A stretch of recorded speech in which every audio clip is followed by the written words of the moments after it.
Hello there, gaming aficionados. My name is BlazingJacob, and welcome to the Blazing Review on Enshrouded's early access release, where I hope to inform you in as little time as possible on whether or not Enshrouded is worth your time, and what my main takeaways were of the game's story, core mechanics, and gameplay.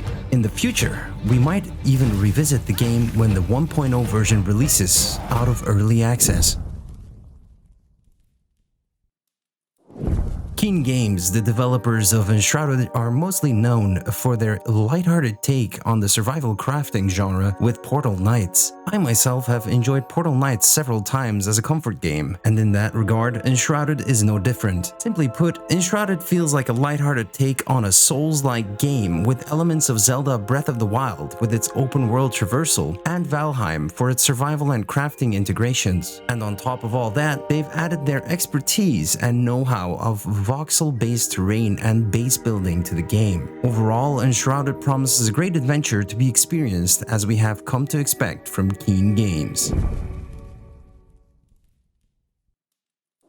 The story of Enshrouded takes place in the vast open world of Embervale, where you awaken as one of the Flameborn. The lands of Embervale used to house a peaceful and well-faring human civilization until a mysterious wanderer brought an elixir foraged from deep below the surface. As the intro cutscene alludes, the elixir brought with it cures to ailments, blessings, and most of all, a sense of power to equal that of the ancients. Before long, everyone started digging the land to craft elixir wells. Wars were waged to obtain more of the elixir. Unknowingly, the people excavating the lands made way for a dark curse to rise to the surface in the form of a fog, destroying everything from fauna to flora while engulfing the lands of Embervale. The Shroud, this ruinous fog which sought only to spread and devour, became unstoppable, and the humans in their downfall sought help from the ancients. The very ancients who had concealed the powers of the elixir from humanity, now in turn helping to create the Flameborn together with the last remaining humans. You, the Flameborn, are humanity's last hope to rekindle and strengthen the ancient flame, and so to overtake the Shroud to bring back the peace to the lands of Embervale. Sooner or later, you'll find remnants of what used to be Embervale's populace, writings, books, notes, and even love letters from people in despair because of the Shroud. The lore spread across Embervale is seemingly vast and connects events that took place before your awakening as the Flameborn. With over 30 hours of game time, I'm still finding new clues and story bits as to how certain regions of Embervale met their downfall. It's at times very gripping and somber to read through these stories, and perhaps these hit me differently owing to the fact that I've only been playing the game solo and not opting into the co-op nature of the game. But do you know what else would hit me differently? You, subscribing to my channel.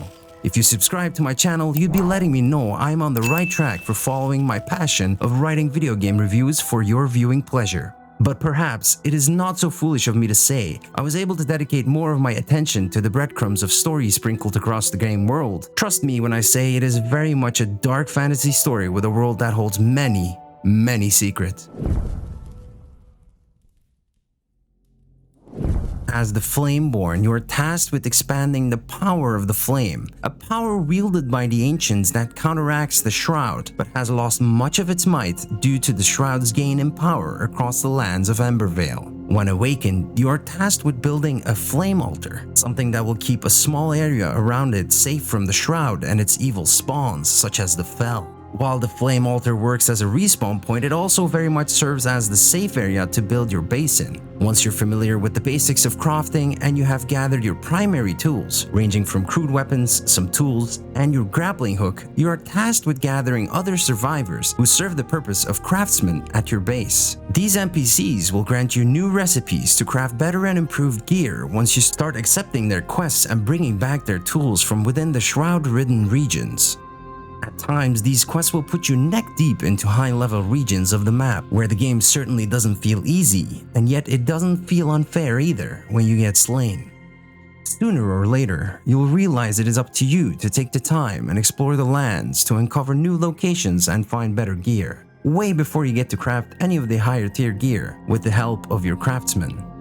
This is where the sense of adventure really kicks in. Much like in the other open world games such as Assassin's Creed, you'll stumble upon a note or a letter that marks a region on your map to find its point of interest. Traveling to these locations brings with it a sense of danger and also the rewarding feeling of actually uncovering a useful weapon or even a resource vein, which can come in handy for crafting more ingredients for your recipes. Heading out into the world is best done on a full stomach. Enshrouded survival mechanics are very different from the traditional formula for survival games you might have come to expect. In Enshrouded, you are not penalized for forgetting to eat or drink. No, the game rather uses positive reinforcement to boost your resistance to the dangers of its world, meaning instead of getting debuffs for forgetting to maintain your hunger or thirst meters, it gives you buffs that stay with you for a set amount of time after leaving your base. The game encourages you to rest at a warm and comfortable location to give you a rested bonus and allows you to eat or drink up to 3 items to give you a boost in total health, stamina, or passive healing. This even applies to things like staying on roads, which allow you to gain a buff that lessens stamina depletion rate, for example. You can always take food items with you to buff yourself again when these would run out. There is very little negative consequence to forgetting to buff yourself with food items, at least until you realize you could have used an extra bite of cooked game for a +2 in constitution that gives you almost an extra health bar for a set amount of time. The other part of survival comes in the form of hunting wildlife to acquire meats and materials, but you must always be wary of the Fel.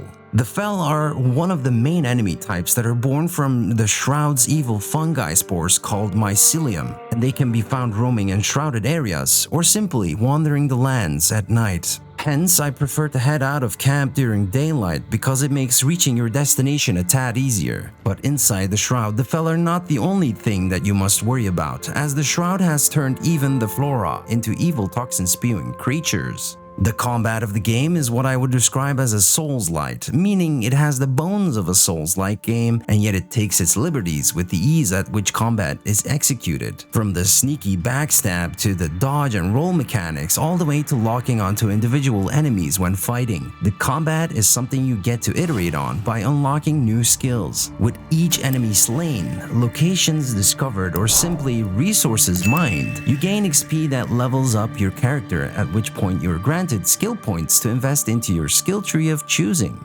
Do you wish to become a stealthy archer that plays opportunistically, or would you rather play as a tanky knight that fights enemies head-on? Perhaps you're more comfortable wielding magic and stocking up on mana potions to dispatch foes by fire, ice, or electricity. The choice is yours, given that you allow yourself to wander the lands of Embervale to gain experience, and before you know it, you'll be doing aerial heavy attacks to damage a region of impact or performing stealth attacks that do 10 times base damage to enemies from behind.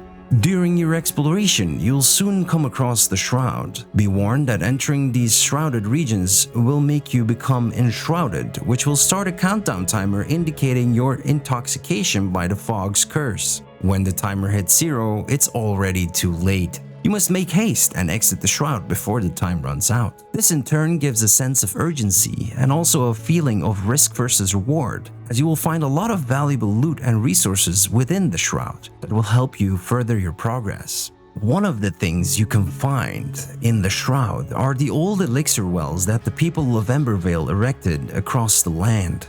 These hold the very origin of the sinister fog, which are named the Shroud Root. The Shroud Root are usually deep underground and protected by foul creatures that you'll have to face off against before you get to destroy them.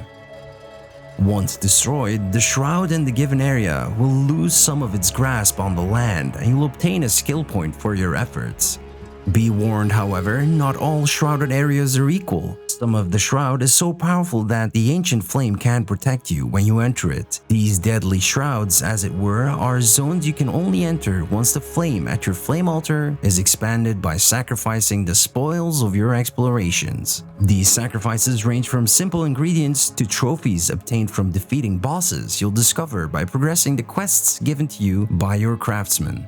Once you've spent some time exploring and finishing some quests, it's always a good idea to hang back a bit and work on your home base. Once you start expanding your flame altar, you'll have a bigger area to build within, allowing you to place more building pieces or even start a farming plot. Besides providing shelter for your workstations, starting a farm is a good idea by planting and harvesting ingredients so that you can have a self-sufficient rotation of ingredients going into crafting things like potions and spells. Once you find a certain piece of a building block type, you'll be able to craft more of them with the right materials so that you can give different looks to your bases. This is in fact a feature of the game where you get to have multiple flame altars the more you progress, allowing you to create home bases that serve different purposes. People have been sharing a lot of their creations online, and some of them are really clever and surprising, but nothing beats the cozy feeling of a Shire-like Underhill building. If you're not really the creative type and you don't enjoy base building, don't worry, you can always claim an existing location with an existing building as your own and just patch up a few of the rough spots. That's pretty much what I did with my second base, where I stumbled upon a tavern with multiple stories and it works just as nicely.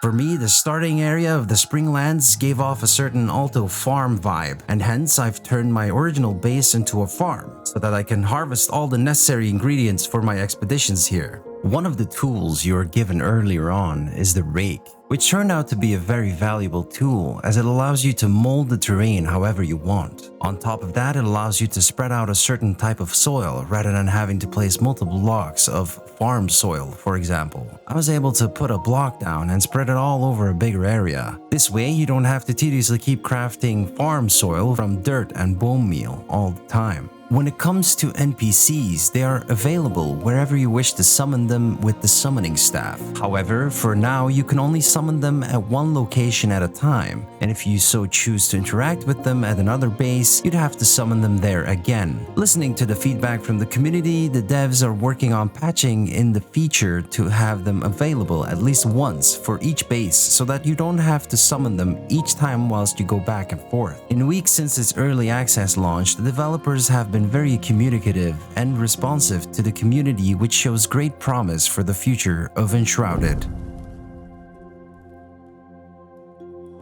By now, you've seen some of the gameplay on screen, and I hope you can agree when I say that the world Keen Games has created in Enshrouded is a beautiful dark fantasy world that at times can be very somber, and yet at other times very uplifting. Embervale really comes to life with the beautiful scenery present in its desolate towns and cities, together with the dramatic effect of dynamic lighting and the ever-present fog of the Shroud. The attention given to its dungeons and its open world give it a surreal sense of immersion, from your footsteps echoing in the halls of a dungeon to the creatures on your heels at night. The game manages to keep captivating your attention with small details given to each location, such as two lovers who died in each other's arms with a note reciting their final thoughts, or creepy little details such as tiny spiders scrambling away when you destroy a spider's egg sac.